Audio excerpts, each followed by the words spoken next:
Okay,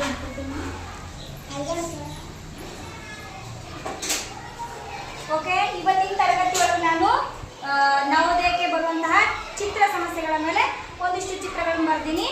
ಈ ತರಗತಿ ಒಳಗೆ ನಾವು ಹೋಲಿಕೆಯ ಚಿತ್ರಗಳನ್ನು ಗುರುತಿಸೋದು. ಯಾವ ಚಿತ್ರ? ಹೋಲಿಕೆಯ ಚಿತ್ರ. ಹೋಲಿಕೆಯ ಚಿತ್ರ ಯಾವ ರೀತಿ ಹೋಲಿಕೆಯ ಚಿತ್ರ? ಈ ಒಂದು ಪಾಠದ ಮೇಲೆ ಒಂದು ಪ್ರಶ್ನೆ ಪತ್ರಿಕೆಯಲ್ಲಿ 4 ಪ್ರಶ್ನೆಗಳನ್ನ ಕೇಳ್ತಾರೆ. ಒಂದು ಚಿತ್ರವನ್ನ ಕೊಟ್ಟಿರ್ತಾರೆ, 4 ಆಪ್ಷನ್ಸ್ಗಳನ್ನ ಕೊಟ್ಟಿರ್ತಾರೆ, ಅಂದ್ರೆ ಆಯ್ಕೆಗಳನ್ನ ಕೊಟ್ಟಿರ್ತಾರೆ. ನೀವು ಒಂದೇ ಚಿತ್ರ, ಪ್ರಶ್ನಾತ್ಮಕ ಚಿತ್ರವನ್ನ ನೋಡ್ಬಿಟ್ಟು ಇದರಲ್ಲಿ 4ರಲ್ಲಿ ಸೇಮ್ ಟು ಸೇಮ್ ಪಿಕ್ಚರ್ ಯಾವ್ದದ, ಅಂದ್ರೆ ಹೋಲಿಕೆ ಆಗಿರುವಂತಹ ಸೇಮ್ ಟು ಸೇಮ್ ಇರುವಂತಹ ಚಿತ್ರ ಯಾವ್ದು ಅನ್ನೋದು ನೀವು ಗುರುತಿಸ್ಬೇಕು. ಸೊ ಒಂದೇ ಚಿತ್ರ ನಾನು ಇಲ್ಲಿ ಬರ್ತೀನಿ. ಇದರಂತೆ ಸೇಮ್ ಟು ಸೇಮ್ ಇರುವಂತಹ ಚಿತ್ರ ಎಲ್ಲೈತಿ? ಓಕೆ, ನೆಕ್ಸ್ಟ್ ಎರಡನೇ ಚಿತ್ರ ಬರೋದು. ಇಲ್ಲೊಂದು ಗೊಂಬೆ ಅದ, 2 ಕೈಗಳ ಮೇಲೆ 2 ಕಾಲುಗಳು ಕೆಳಗೆ. ಅದೇ ತರ ಇರುವಂತ ಚಿತ್ರ ಎಲ್ಲದ? ಎ ದಾಗ 2 ಮ್ಯಾಗ್ ಅದಾವ, ಬಿ ದಾಗ 2 ಮ್ಯಾಗ್ ಅವ, 2 ಕೆಳಗವ, ಡಿ ದಾಗ ಕೈಗಳ ಇಲ್ಲ. ಹಾಗಾಗಿ ಸೇಮ್ ಟು ಸೇಮ್ ಪಿಕ್ಚರ್ ಯಾವ್ದದ? ಸಿ ದಾಗ ಅದ. ನೆಕ್ಸ್ಟ್ ಇಲ್ಲೊಂದು ಅಕ್ಷರ ಕೊಟ್ಟಾರ, are U N run, run ಅಂತ ಕೊಟ್ಟಾರ. ಇಲ್ಲಿ ಏನಂದ್ರೆ ಸೇಮ್ ಪಿಕ್ಚರ್ ಎದುರಾಗೈತಿ, ಸಿ ದಾಗ ಅದ. ಹೌದಿಲ್ಲ?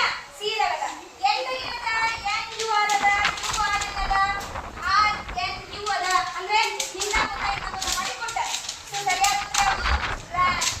ನೆಕ್ಸ್ಟ್ ಪ್ರಶ್ನೆ 8ನೇದು. 2 ವೃತ್ತಾಕಾರದ, 1 ಚೌಕಾಕಾರದ, 2 ವೃತ್ತಾಕಾರದ. ಹಾಗಾಗಿ ಇದೇ ತರ ಚಿತ್ರ ಯಾವ್ದ್ರಲ್ಲಿ ಅಂತ ಹೇಳ್ರಪ್ಪ? ಎಲ್ಲದ? ಹೇಗಾಗ್ತಿಲ್ಲ? 2 ವೃತ್ತಗಳು, 1 ಚೌಕದ. ಇಲ್ಲಿ 1 ಚೌಕ, 2 ವೃತ್ತಗಳವ. ಇಲ್ಲಿ ವೃತ್ತದ ಮಧ್ಯದಲ್ಲಿ ತ್ರಿಭುಜದ. ಹಾಗಾಗಿ 2 ವೃತ್ತದ ಮಧ್ಯದಲ್ಲಿ ಚೌಕ ಬಂದದ. ಸೊ ಅದೇ ತರದ ಚಿತ್ರ ಈ ಭಾಗದಲ್ಲಿ ಐತಿ. ಹಾಗಾಗಿ ಇದು ಆಪ್ಷನ್ಸ್ಗೆ ನೀವು ಗುಂಡ್ಗಟ್ಟಬೇಕು. ನೆಕ್ಸ್ಟ್ ಈ ಕಡೆ 9ನೇ ಪ್ರಶ್ನೆ. 1 2 3 4 5 5 ಗೆರೆಗಳು, 1 ವೃತ್ತಾಕಾರದ. ಸೊ ಅದೇ ತರ ಚಿತ್ರ ಯಾವ್ದ್ರಲ್ಲಿ ಅದ? ಇದು ಬರ್ತದೆ ನಿಮಗೆ? ಏ ಬರ್ತದೇನೋ? ಯಾಕೆ ಬರಲ್ಲ? ಮೊದಲಿಗೆ ವೃತ್ತ ಅದ, ಆಮೇಲೆ ಗೆರೆಗಳದಾವ. ನೆಕ್ಸ್ಟ್ ಬಿ ಆಪ್ಷನ್ ನೋಡೋಣ. ಗೆರೆಗಳು ಎಷ್ಟದ ಎಣಿಸ್ಕೋಬೇಕು? 1 2 3 4 5 5 ಗೆರೆಗಳದಾವ, 1 ವೃತ್ತ ಅದ. ಇಲ್ಲಿ 5 ಗೆರೆಗಳದಾವ, 1 ವೃತ್ತ ಅದಾವ. ಸೊ ಸೇಮ್ ಫಿಗರ್ ಎಲ್ಲದ? ಬಿ ದಾಗ ಅದ. ಇನ್ನೊಂದ್ಸಲ ಟೆಸ್ಟ್ ಮಾಡೋದು. ಸಿ ದಾಗ ಅದ ನೋಡೋಣ.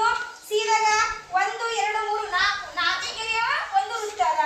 ಇಲ್ಲಿ 3 ಗೆರೆಯವ, 1 ವೃತ್ತ ಅದ. ಹಾಗಾಗಿ ಡಿ ನೂ ಬರಲ್ಲ, ಸಿ ನೂ ಬರಲ್ಲ. ಆಪ್ಷನ್ ಯಾವ್ದು ಬರ್ತದ? ಬಿ ಬರ್ತದ. ಸೊ ಈ ರೀತಿ ನೀವು ಚಿತ್ರಗಳನ್ನ ಪ್ರಾಕ್ಟೀಸ್ ಮಾಡ್ತಾ ಹೋದ್ರಿ ಅಂದ್ರೆ ನೀವು ಮೆಂಟಲ್ ಅಬಿಲಿಟಿ ಪರೀಕ್ಷೆಯಲ್ಲಿ, ಸ್ಪರ್ಧಾತ್ಮಕ ಪರೀಕ್ಷೆಯಲ್ಲಿ ಅತ್ಯಂತ ಹೆಚ್ಚಿನ ಅಂಕಗಳನ್ನ ಗಳಿಸಬಹುದು. ನೀವು ಪ್ರಾಕ್ಟೀಸ್ ಮಾಡ್ತಿರಲ್ಲ? ಓಕೆ, ನಿಮ್ಗಾಗಿ